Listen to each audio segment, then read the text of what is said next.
Hey, what's going on there, folks? Good evening. It is the Earthmaster back here on this Sunday night, end of the weekend, unfortunately. End of the Mother's Day celebration. Sunday, May 14th, 2023. It's about 10:53 p.m. here along the west coast in the state of California. Looks like a 1.2 earthquake here into the Big Island, or whoa, up north here into Alaska. That was kind of odd. Had something going on here inside the computer room. A little bit of electrical interference, it sounds like. All right, see what's going on here across the area. Looks like a little bit of movement throughout the Big Island here today. Nothing major going on. We haven't seen any major elevated activity here across the Big Island. Most of the movement there, very quiet microquake activity. Go ahead and check out California here real quick, see what's going on. We got any further movement up here in the Lake Almanor area? Looks like we had a couple twos here. The latest one about 8 o'clock this evening. This is around the Lake Almanor area, just outside of Chester, where we've seen some good earthquake activity here over the last week or so, including a 5.5 earthquake. Very close to the Canyon Dam area. I did pull up this area on the map, and I'm very tempted to go up there maybe tomorrow or the next day and check out this dam area of the Lake Almanor region. Now, this satellite imagery was taken back in July of last year during a drought year. So this is much fuller by now. Definitely much fuller. And this activity does trigger down into the Lake Oroville area.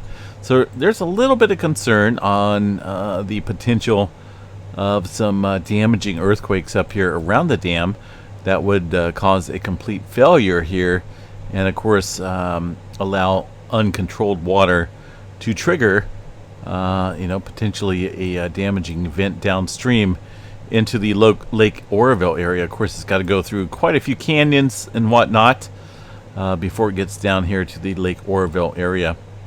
But kind of watching it, seeing how this plays out. It is on, at least this earthquake activity is on a newly discovered fault system. They haven't really named it yet.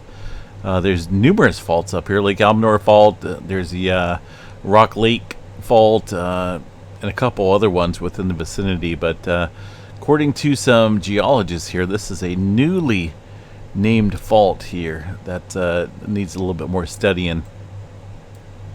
So definitely we'll continue to watch that activity for sure.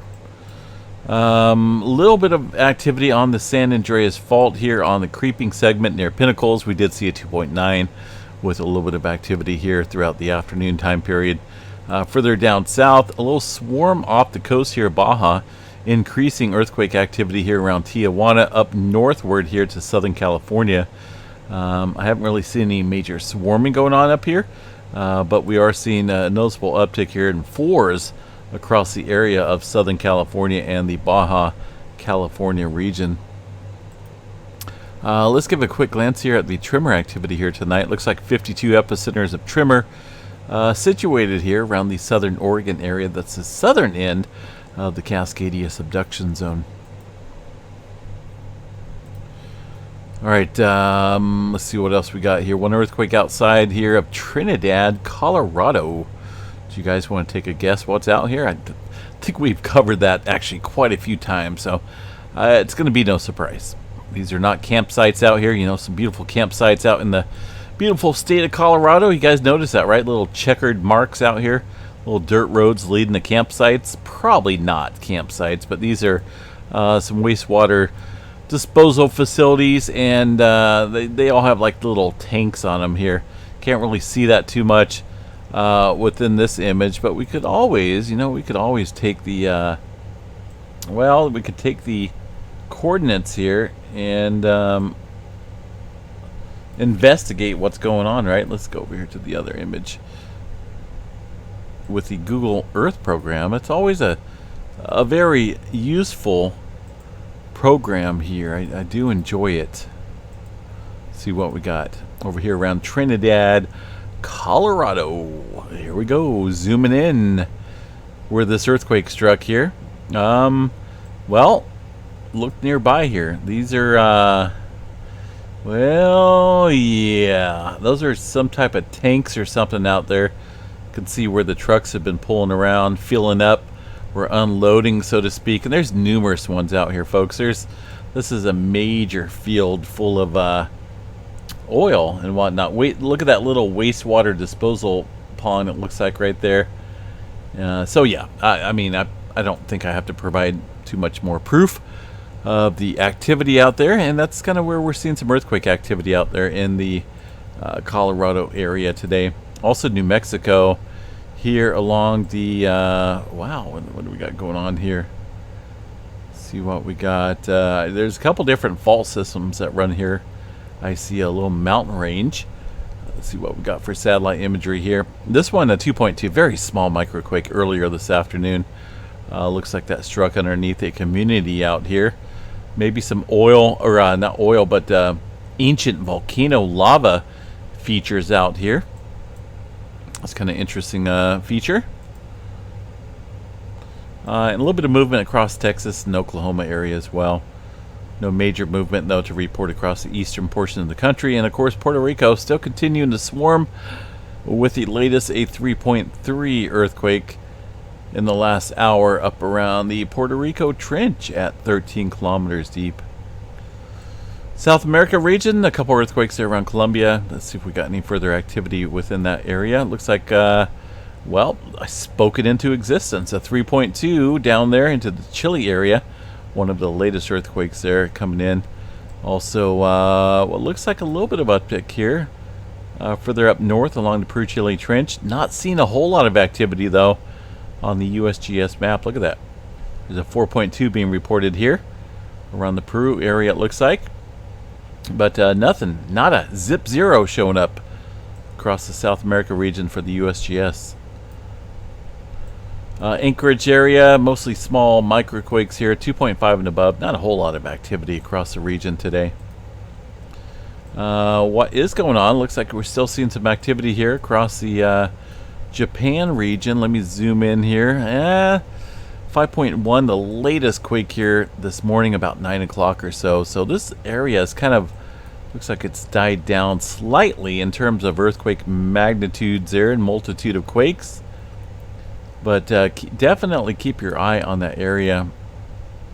That swarm kicked off over the last 24 hours with 5s and 4s and even a 5.8 there in the mix of earthquakes. So it's a considerable swarm.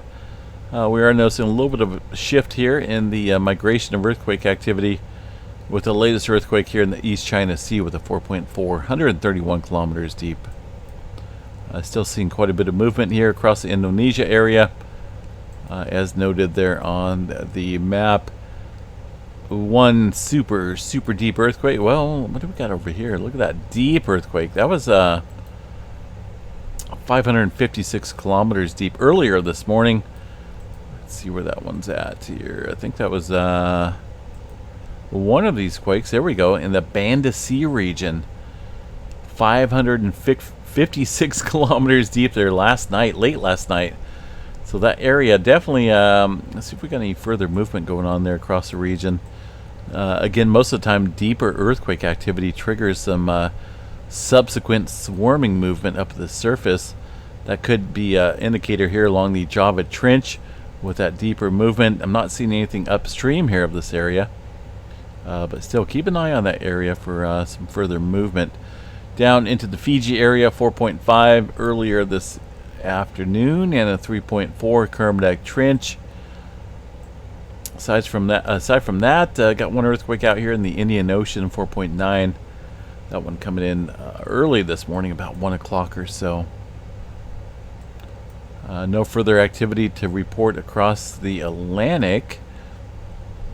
That was most of the activity here from earlier this afternoon. Nothing going on down south. Newer movement across the South America region. Let's see what we got. Just kind of a broad area of earthquake activity so far, including well, there's not a whole lot up around the Himalayas. It's very quiet across that area. We do have a 2.5 coming in Most recent quake, it looks like, into the Turkey area. Alright, let's see what else we got here across the region. Yellowstone National Park. Don't believe we're seeing too much activity out here. In fact, it's only shown a couple maps out here. Very quiet across the area. Space weather events, if there is any. I think we're entering into a very quiet zone here in terms of solar flare activity. So this is a very new, recent image here with the UTC time here. A whole bunch of 5s in that mix there.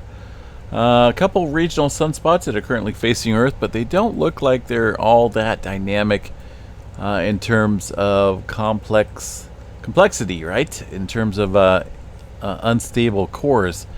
I would say about the only region here, maybe this one right here. Notice the close proximity of the blues, the reds, the green. When you get a whole bunch of these popping up here, that shows that it's a very unstable environment for the flaring. So this is about the only feature that I see that harbors any potential for some C or even maybe some M flare activity. And around the bend, folks, look at that, clear skies. Well, clear sun, I guess, would be the wording.